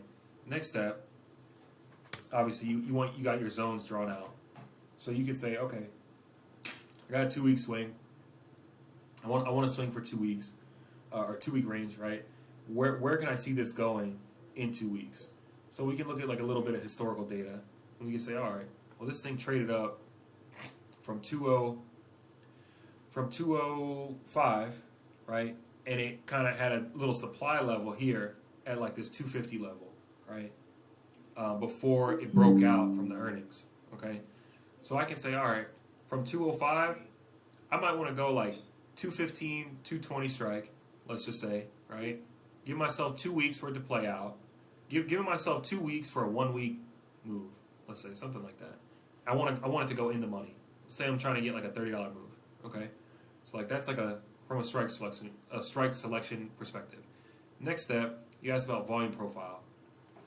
So when you're looking like that wide on a ticker like that, like a multi-week swing, I like to go on a much larger time frame. So I like to look at 30-day and 90-day because I'm trying to determine where the liquidity is. Okay. So let's do that. Let's go there. So I'll go like 30-day. All right. I want to get a gauge of where liquidity is. So I'm just going to post a couple charts here so everyone can look together. So we'll go 30-day.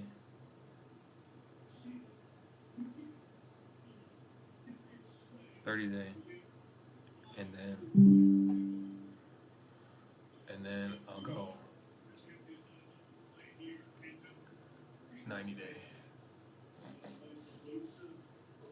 Okay, nice. All right, you got the 90-day. All right, there's 30-day. Okay, cool. All right. So when I'm looking at this from like a volume profile perspective, right? When I'm trying to get like that big of a move. Now we just said our supply came in at roughly about 250. Look at where that liquidity falls off on the 90-day perspective. You see where that pocket is on the chart you just posted? Right. So about, well, now 260's in the center of the pocket. Look where the liquidity falls off. It's right about 250. See that big dip in the middle of the chart on the 90-day that you have posted? Yeah. You see how the liquidity falls off at 250? There's really nothing there. There's nothing from 250 all the way to 270, right? So there's no liquidity there, right? So we can anticipate, let's say, what were you at? What direction? All right, downside, right? So if you're on downside, obviously you don't want to be shorting the whole. So shorting from demand is not the best idea. It's not the best idea. You want to be shorting from supply, right? So if you were shorting from supply and you're looking at this liquidity chart or volume profile, right? You could say, all right, well, one, if it busts through 270, if I was up at 300 and busts through 270, right? Because remember, we're anticipating like a $30 move, right? So from the downside. So we're up at 300 and I'll get 2 weeks of time. If it goes through 270, it's probably going to make a bigger move down because it's going to fall into that liquidity pocket, right? And then from there, we can look at our point of control, which is at 244, okay? So same thing. If it bounces off the point of control, we can exit. If it cuts through it, then if we're going to get that much time, we're going to look all the way back to supply, right? Now that would be a longer time frame. Maybe you do 2 weeks and then another 2 weeks, right? You know, like maybe like a 4-week move. So you maybe do a 2-week contract and another 2-week contract. But in terms of target of where to exit, on the downside, look where the liquidity falls off. Like notice where the liquidity falls off at 208.44, right? That's the edge of that liquidity line. So there's not a lot there in terms of volume. So what if I think it's actually going to break the zone to the downside and punch through? Well, then that's just a break of structure. And at that point, you're kind of trading into no man's land. Because if you're going to go for that, like if you're going to go for a break of structure, like if you're looking at a break of structure, then you know you're trading into no man's land, and there's not going to like at this point on that ticker specifically, you're not going to have the volume profile is not going to help you for the most part. It's not going to help you because you don't have any range. Yeah, it's old. Yeah, last time it was at this price was a year and a half ago. Yeah, it's not going to help you. It would only help you when it's in range. It give you some idea in terms of target and structure. Yeah, you got to have valid range to use the volume profile effectively. Yeah, for sure. Yeah, it's too old. But you can, all right, from like a big macro move, right?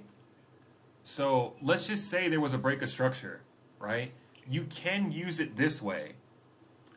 So you can go to like, I don't even have this set up. Let me just, I'll set you up though. You can go way out, okay, and get like a really large look here at the ticker. So I'll go like 2 year, 1 week, okay? And you can get a look at it like this from this perspective here, okay? And you could say, all right, I'm going to go macro and maybe I'm targeting 180. Corey, I'm just muting you because it's picking up your game in the background. If you want to say something, let me know. No, you're cool. You're good. I just muted you. It's picking up. No, you're good. It's all right. I just muted it. If you want to say something, just let me know. I'll unmute you. So you could use the volume profile in this way, right, and go like macro, okay, and then we're just using Tesla right now because I mean, the volume is really old, so you can go even deeper and go like 3 year even, right? But again, this is only like because it's so old, right? It's too deep. Like it's not going to be very helpful. So I would say when I'm looking at Tesla, like from a volume perspective, this may be a target for a break of structure here because it lines up with liquidity at 180 and also lines up with price action. So if there was a downside move, I'm looking here, a $20 move to the downside. Yeah.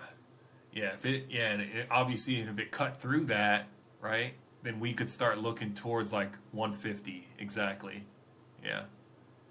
Right? So then that also lines up with price action, if you will. Got a couple impulsive moves taking place here.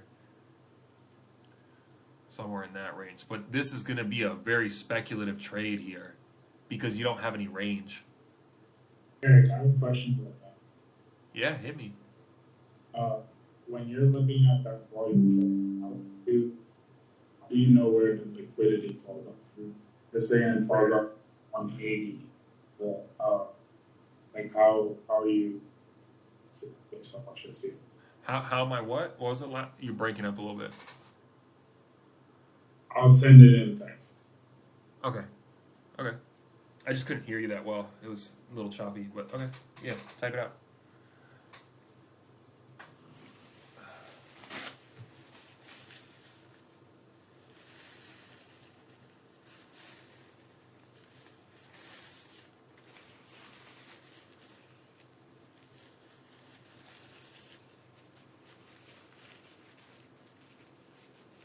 Yes. Uh-huh. What about it?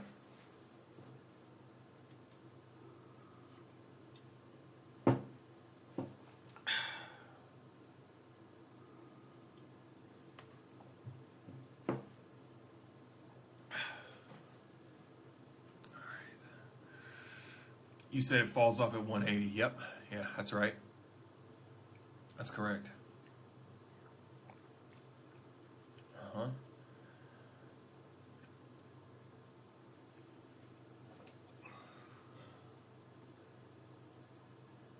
Yes.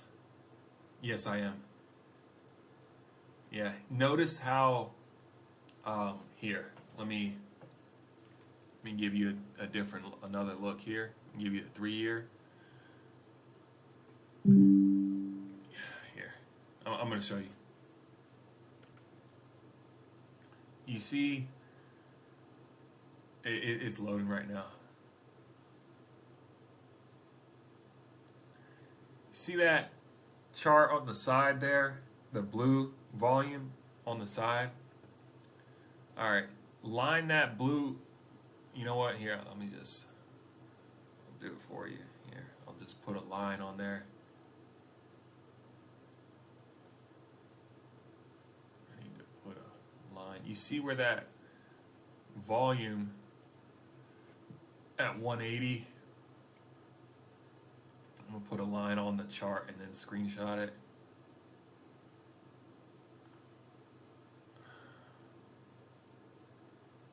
Okay, there we go. Extend to the left. All right, let me just screenshot this. Here, put a red line there for you so you can see it a little more clearly. All right, there you go. So, see how where that mountain of volume falls off right at the base of this 180 level, and that's where the price bounced up at. Okay, so that indicates to me that that's where buyers are stepping in, right? Because there's volume there, and that's also where the bounce occurred on a really wide time frame. So this is 3.5 and this is 5.21, right? So big moves there. So there's a large BFI position that's present there. Now, if it were to cut through that, then we can start looking lower. But in terms of like from a liquidity perspective and a volume perspective, right, we could anticipate a bounce to occur there. So if it doesn't occur here, which is where a lot of volume is present, the most is, which is right here in this like 205, 225 range. And this is quarterly demand here. If it didn't occur there and the trade failed, I would start looking here at 180. So, and this goes back to like just a basis of analysis, right? So we're using our tools, right? We're using our tools to analyze. Okay, all our analysis does, it doesn't guarantee us anything. All it does is it gives us a probability and understanding of what could happen, right? It doesn't. It's not a guarantee. It could fail, right? Of course, it could cut right through. It could cut right through 205 and just run up and fall down to 180. It could bounce off 180 and come back to 225. But it could also cut through 180 and go down to 150, right? It like so it all the analysis does is gives us what could happen, right?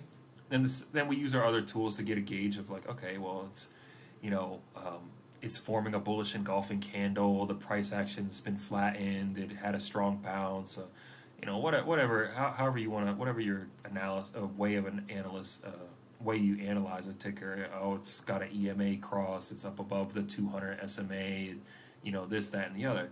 The option flow, yada yada yada. So oh, there's a catalyst coming up on the 19th. Which is right here, right?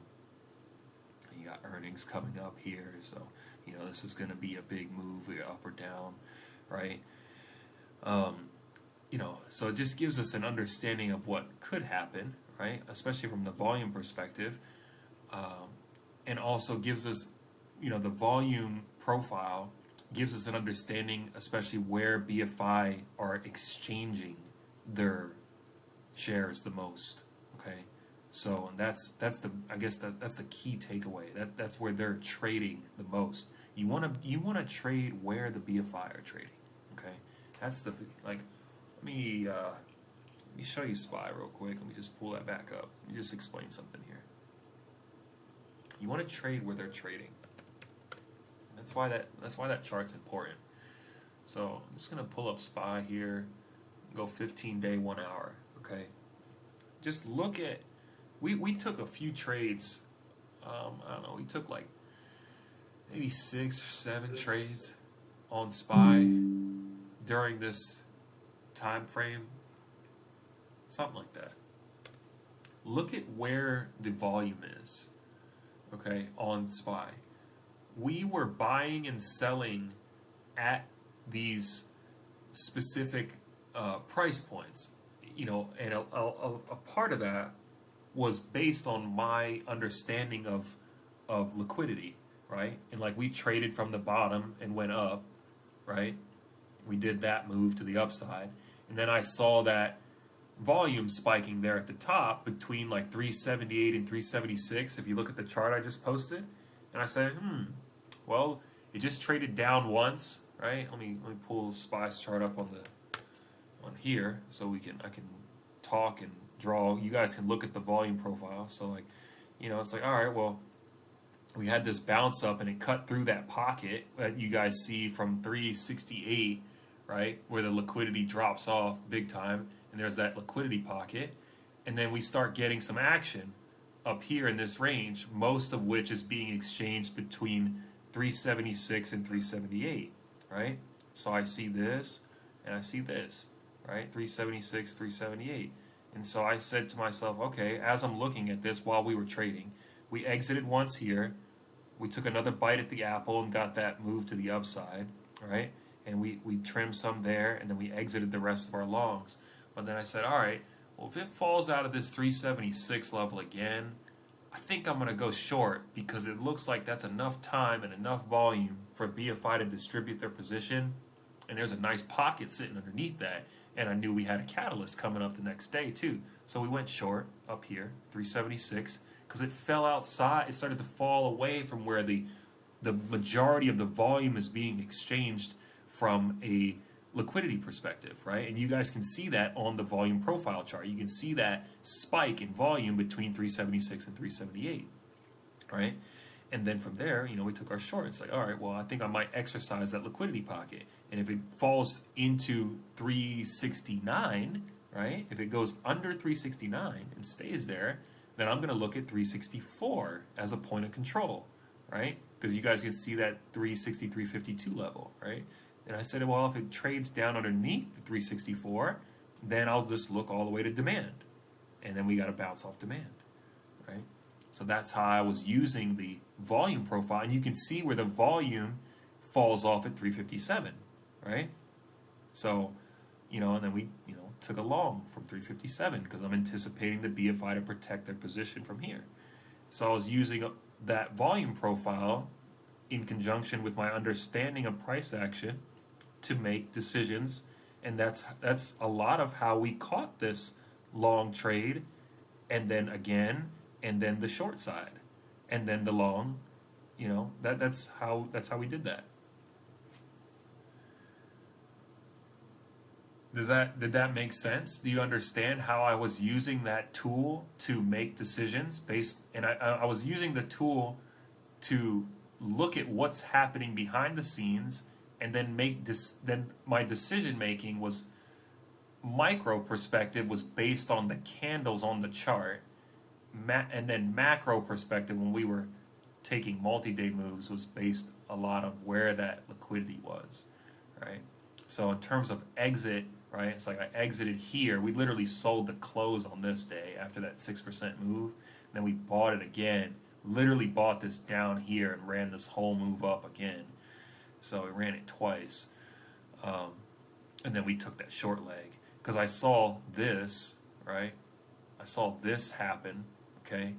And then I saw this happen. And then I saw this happen. And then when all three of those happened, I said, you know what? I'm done. We had exited all our long positions. We exited our first round here. Then we ran it up again, trimmed some at the close, and then we exited the rest here. And I said, guys, let's take a short. And we took the short in this range here because it kept rejecting that liquidity range. So where the majority of BFI is exchanging, which is taking place here, right? They're doing most of their trading here between 376 and 378, and you can see that on the volume profile chart, right? They're doing most of their exchange here, right? So then look what's happening. Excuse me. Look what's happening from a price action perspective, right? So they sold it once big. Oh, sorry, they sold it here small. They sold it once big. They sold it again big. They sold it a third time there, and then a fourth time here. Then when it finally came up to retest, look how this price is responding to this range. Rejection, rejection, reject, and then wick off. We took our entry for our short leg in this range right here. I said, guys, I think we're going to go short here because it's rejecting this range here in terms of liquidity of where BFI is exchanging. Now, if it kept moving to the upside of this, then I would have went long again, but it didn't. It kept failing over and over again. The nice thing about BFI is not always, but most of the time, it typically takes them about 1 to 2 days to turn the market around. And that's because their position size is so large. It takes them a couple days to make a U-turn. So you get to make decisions from a macro perspective. You get a couple days to figure it out. Most of the time. Not always. Most of the time. So, but that makes sense to everyone, how I made those decisions based on liquidity and in conjunction with price action. Obviously, I'm using multiple tools at the same time, but the biggest one is, for me, is volume and candlestick. And we obviously got paid really well on all those moves. We literally caught the entire thing. Up, down, and then up again. So that was nice.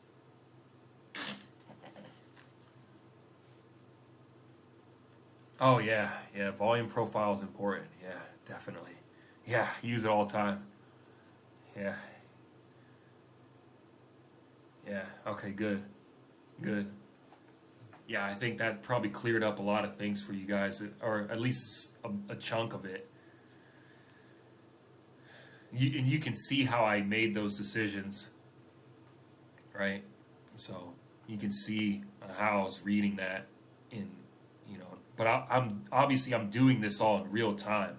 Really easy to see afterwards, but I did it as it's happening, and that's the trick, right? That's the whole that's the whole trick. Um, Also, I should say I want to say one other thing. We were trading this, or we weren't trading this week. I think this whole week here, I think I only took like 3 or 4 trades during this whole time frame. And actually, I remember Corey saying to me, and this isn't a diss or anything, but you were like, "We wasted a week." I'm like, "Nah, I don't think so. Just wait, just wait," because I didn't make many calls during this time. I kept waiting, and I kept going for long positions off demand. And there were short moves that were there, right? But I'm like, nah, I don't like it because I think we're gonna make a U-turn. That's the way I was reading this whole week from a macro perspective. And you know what? My patience paid off by waiting during this time and not taking as many. I took a couple trades during the time, but not many because I didn't like the way the price action was looking in relation to the volume profile. I'm like, this looks like accumulation, and I don't think we're gonna get that big move. We caught this long. We took a couple other. I remember catching this long. That was nice. We took that up to the bell. Um, we took it pretty much from the open too. But I only took a few during that time, and I'm glad I waited because my patience allowed us to catch that 6% move and not be caught in a short position or be caught underwater when it made the move or whatever.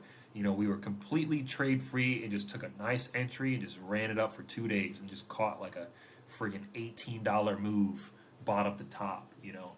So So, anyways, but yeah, that's another way that you can use the volume profile is by you can look at it and say, all right, you know what? There's a lot of liquidity here at 358, which is our current uh, point of control from the week, right? There's a lot, and you can see how that price, like if I put a line there, right, at 358, you can see how that price has just oscillated back and forth on that 358 level over and over again. And this to me screams an accumulation. So that's what it says to me. That's how I was reading.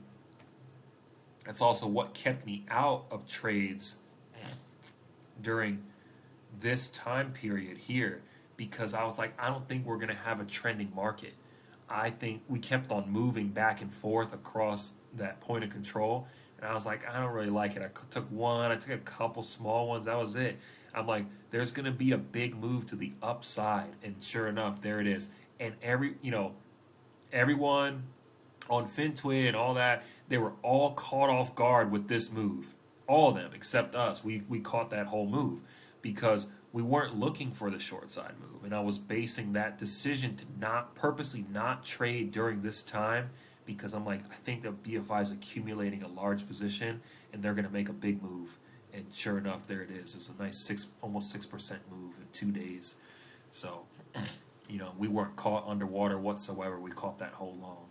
And that's because of my analysis in terms of the volume profile. But the thing is, right before that 6% move happened, we just set a 52-week low the day before, And from an options flow perspective, I posted the chart earlier, there was a ton of people that went short right here, right under this 52-week low right there at 360. When that broke, there was billions of dollars in shorts that went short here, and they woke up the next day and got destroyed. They got absolutely obliterated. So, yeah, that's it. It's just this is another way that you can use the volume profile to have an understanding of what's happening. When you see a point of control like that, and the price just keeps oscillating back and forth on it, and it keeps I call it a magnet. You keep seeing the price magnet to that price point, like you can see here, like look how it's acting on that point of control. It just keeps coming back to it, just back and forth, back and forth, back and forth. And that's because the majority of that volume is being, look at this 364. The majority of the volume is being exchanged right there. And the BFI is protecting and adding to their position over and over and over and over again. You know, they can, but they try not to do it all at once. Because if they do it all at once, it's too obvious, and then everyone can get in on it. They want to trick you into something like this. I call this bear bait, where they make a JP Morgan actually is who did this. I still haven't gone over that with you guys. What caused this? I'll put that in the chat. But JP Morgan is actually what caused this move to break that 52-week low. And all they did was they just baited a bunch of people to go short right there, and they just stuffed them the next day, just destroyed them. So anyways, yeah, it's just another way that you can use that to identify accumulation or distribution. So that's what I was doing up here. I was identifying the distribution up here, and I was identifying the accumulation taking place down here. And that's what allowed us to make both of those moves, both long and short. And a lot of that was based on volume profile in conjunction with the price action and option flow.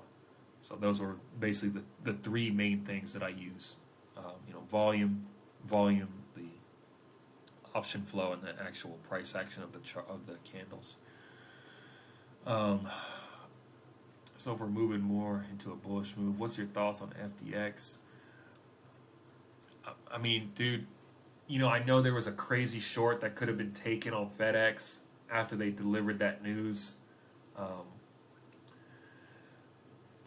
But I mean, this is one of those companies that I don't like to short that often, even though I have shorted it in the past. I've actually shorted FedEx for earnings before. In fact, actually, funny enough, it was so long ago. Look, I still got the box sitting up here. I shorted them for this earnings miss here. Yeah, this was like a nice gain here. But this is typically one of those companies that I like to go long on. Again, like relatives, you can see I even still have some supply and demand levels here. I typically like to go long on FedEx. But even after that nasty move to the downside,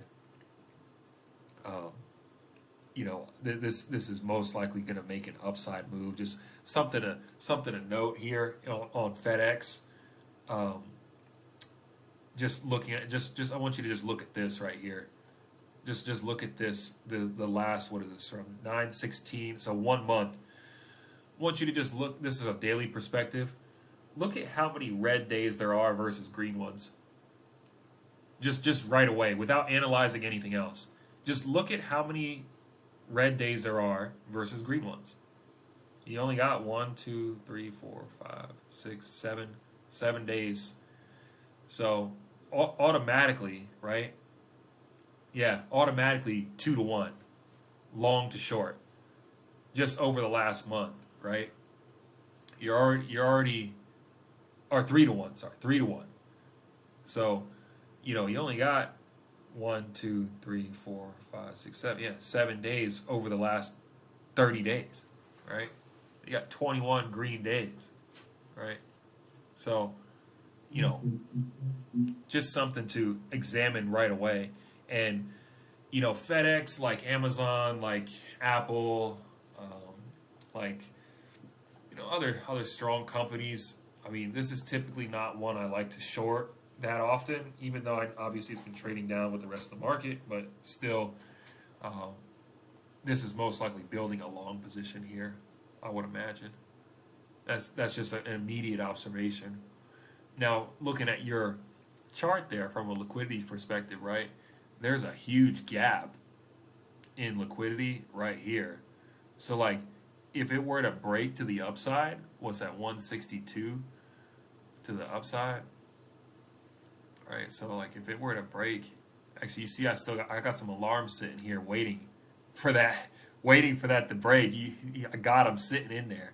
So if it were to break, man, I haven't been on this chart for weeks, but they're just sitting there waiting to give me an alert, right? If it were to break that, right, to the upside, right, that would expose that liquidity pocket to the upside, and at that point, it's just floating on air. Because look at the position cost distribution. In terms of position costs, right? Where are people positioned on this ticker, right? So the majority of shareholders now are sitting at 162 and lower. So again, there's not going to be any resistance up here to try to push that lower. You see what I'm saying? Yeah, yeah. Eric, so just jumping on words here, Yeah, but that's a kind of what I was saying is yeah, like if we get into a bullish move now, yeah, I was looking into volumes for this as well, and it seems like there's, I mean, as you said as well, there's a huge drop off at yeah, like 163 ish. yeah, yeah. There's nothing there. So would There's that be a valid strike for a bullish move on this? I think so. Yeah, dude. Yeah. I'd probably even swing a little bit longer, a little farther, honestly. Like a Oh one. yeah. Yeah, I'd probably go like maybe like one. I don't know what the strikes are, how they're structured on this. Let me see. Probably like 5 times. Depending on what time frame you took, right? But like if you were going for like a week, right? So here we go. It's like 162.5, right? So if you got a bullish move, that's probably where I'd look. 162.5 for a week play. But like if I was going for like a multi-week, I'd probably go like 170. Like if I was going like 1028, Okay. yeah, I'd do like 170, and that'd make a nice gain. So they're like $85 to 98, so it's like $90 contract. So like you get like a $90 contract that turns into like a $700-800 contract. That's a good gain. Yeah. Yeah. And Gotcha. there wouldn't be any push against it. There's nothing there. Mm. Yeah. Yeah. Exactly that. Yeah, I mean, the volume profile on that one, it just drops down to zero yeah, basically. exactly. That's what I'm saying. But like not only the volume profile, but look at it from a position cost distribution. Look where the people are holding the position. Yeah. There's nothing here to like these guys that are trapped. Like it, like yeah, they're trapped. But would they? The question is like, would they rather go to a break even and then exit, right? Or would they rather just exit as it's going in their favor? You know what I'm saying? Like they're probably, if anything, try to get back even, or maybe if they go green, they want to hold it and let it keep going, right? So, but like Yeah. the guys that are in here, they're in at 163, 165 looks like and lower, right? So if they're in at 165, think of it like a blue sky breakout almost, right? Like if you're in at 160 and it's trading at 170, like, and you have this massive gap, knowing what we just said, like, are you going to want to hold that? You want to get out after you're in a winner. So why would you want to? People are more inclined to stay in winners. It's just like, think of it like this. Like when I was trading LMT, for example, right? This is one ticker that had a blue sky breakout this year. So like same thing, right? So like the highest price that this ticker has ever been at before this event occurred in March, right? Was 410.61, right? So I've been going long on LMT for literally months since they had this earnings miss right here on 10/20. I remember it because I was involved in both situations. But they this was totally luck here too, by the way. Like not luck and all, because I was gambling on earnings, but I was just looking at supply lines and I'm like, man, what if LMT missed? And I was like, I'll just throw a couple pesos on it. It's a crazy move here. Yeah, man. I put $1,000 on it. I came out crazy. Yeah, so That's a pretty good. it was a Yeah. very good day. Yeah, very good day. It was like a 3,900%. Yeah, Wow. yeah, it was insane. But anyways, the point is I was like, all right, made a big move. Okay, I started going long on it because I saw a BFI entry take place after that big earnings miss, and I kept going long. Then eventually, when this Ukraine situation occurred, right? So remember, if our high here, let me just move this line. If our high is here, right? So people will be more inclined to stay in a position longer, right? Once it makes a move beyond it. So I went long. I bought some time here, and I went long here, and then when it pushed beyond it, right? When you get a blue sky breakout, everyone's in the green, right? Mm. So the only people that are exiting a position are people taking profit. That's it. But nobody's in the red at that point. No one, because it's That's a good point. it's an all-time high. So the only people that want to get out are people that are taking profit. And this was a crazy trade too. This was a silly trade, 6,500% on this move. Yeah. 6,500%. Yeah. I wish I would have gotten in a little bit earlier, more aggressively, but whatever. It doesn't matter. I think the total was like, I think it was like a 10,000% bottom to top, something like that. It's something crazy. Like, but I scaled into it. But anyways, the point being is, blue sky breakout is people want to stay in, but like a stock like FedEx, right, where like the majority of holders in it right now, right, like they're in there in the 160 level, right? The majority of people holding this position are in here. So when you get that move to the upside, there's nobody up here. There's not many people that are trapped that want to get out. You know what I'm saying? So it's not going to be much resistance. So floating through this gap is not there. There's nothing there to push against it. So Yeah, and I remember FedEx, because I was following it before this drop off as well with earnings. Like the week before or something like that, he came out and said something. Yes. Where they were going to scale down, and then people were already shocked. And then when the bad earnings came out, it was like, okay, FedEx is over, kind of thing. So I think that's why it had such a violent move as well. Yeah. But I was looking at the move of it yesterday, on Friday. Yeah. So, on Thursday, it shot up just like the rest of the market. But on Friday, it didn't pull back. No, it closed positive. Yeah. It closed positive for that. It was one of the few green ones. I know. I saw it on the watch list. Yeah. Yeah. Because in my watch list, it was only them and Citi that closed green in the day. And Citi had earnings, but they had a reason. Right. FedEx didn't. Yeah. It was just FedEx. Yeah, it's just FedEx. And it printed. Yeah. What kind of candle did it print on Friday too? Look at that. Yeah. It printed a doji. Oh yeah, it is. Yeah. What do we know about dojis?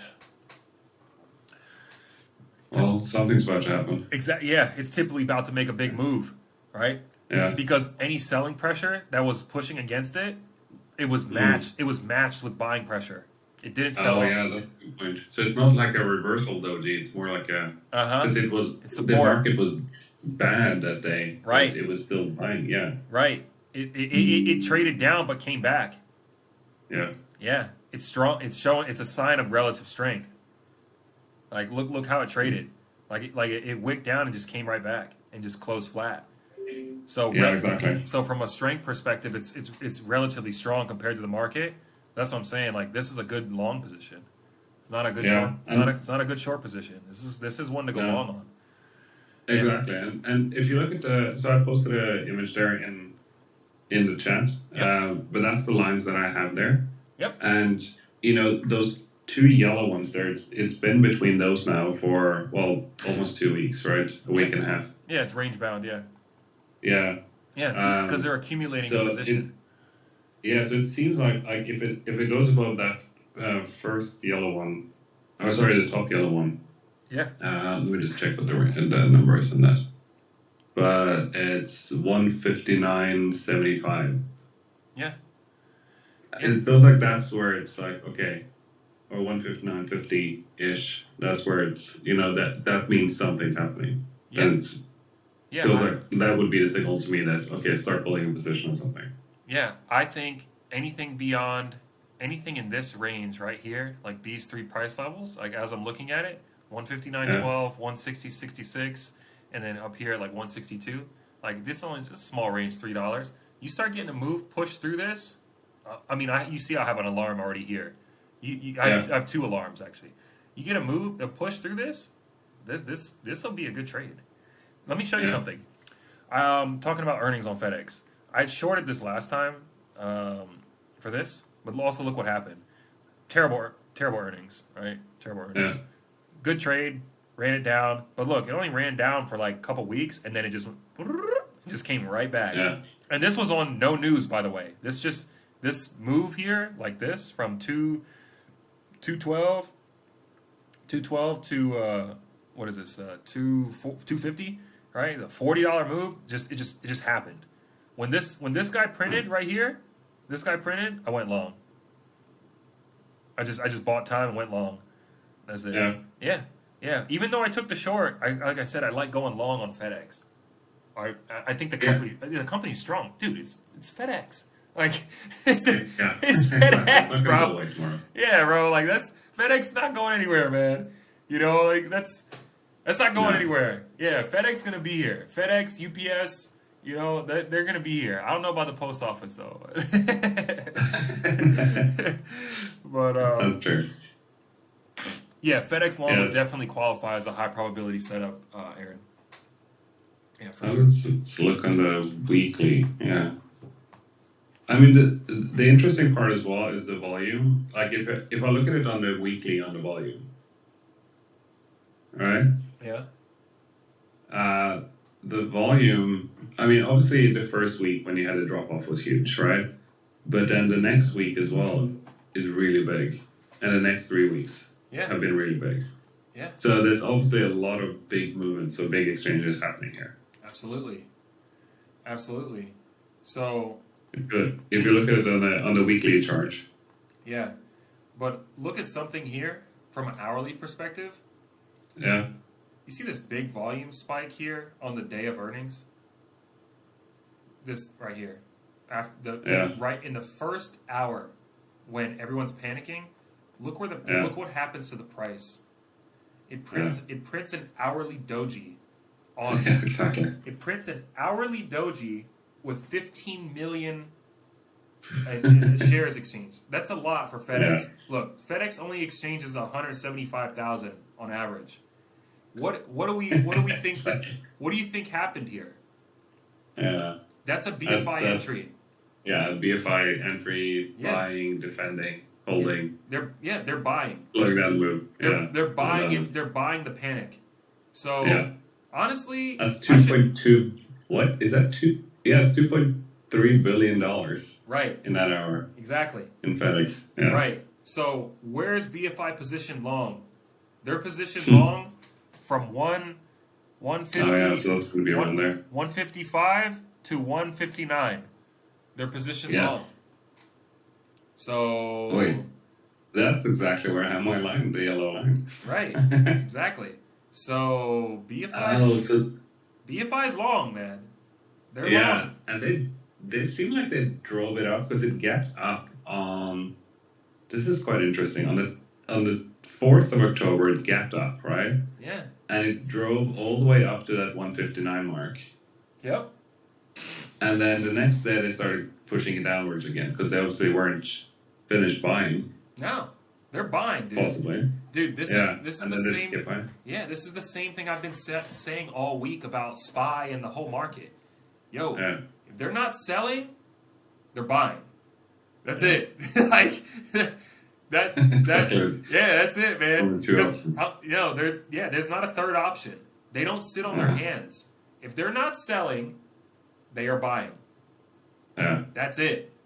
There's only 2 moves here. There's not a third one. They're not like us. We have 3. Mm.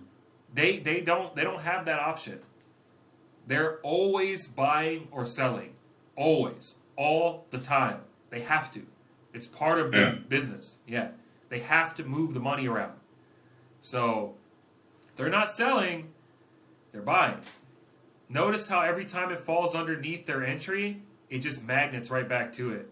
It just keeps coming right back to it. It just keeps coming to it. This is an accumulation phase, most likely. So from here, we need. I mean, someone's buying it. That's the thing. Like, Yeah. lots of people are selling it, but someone is buying it, and they're buying yeah, a shit ton of it. a lot of it. So- Yeah, exactly. Yeah. Yeah. What do you think's going to happen in FedEx over the next 3 months? Yeah. You think they're going to make money or lose money? I think they're going to make money. Yeah. Yeah. So this looks like So, from would here. you do a long term on this one? Like a longer, like a month-long swing or something? No, not yet. I'd wait for a signal. Yeah. Yeah, I'd wait for a signal. I mean, you could sit in it, right? You could enter here, and buy like a month. You could do that. You could run that. You could run it twice, right? Me personally, I'd rather wait for the breakout. Okay. So the breakout over like 159-ish. I At want least. 162. Oh, you wait all the way to there. Okay. Yeah, and then I just hit it. Okay. That's what I would do, because see, like if you were holding a month-long trade during this whole time, you would have got chewed up in theta because they're accumulating their position. I want to get in when they're done accumulating. Just like I did with SPY, right? So we sat on our hands and waited, right? They were accumulating this position for 1, 2, 3, 4, 5, 6 days. We did not enter. We took one day trade here.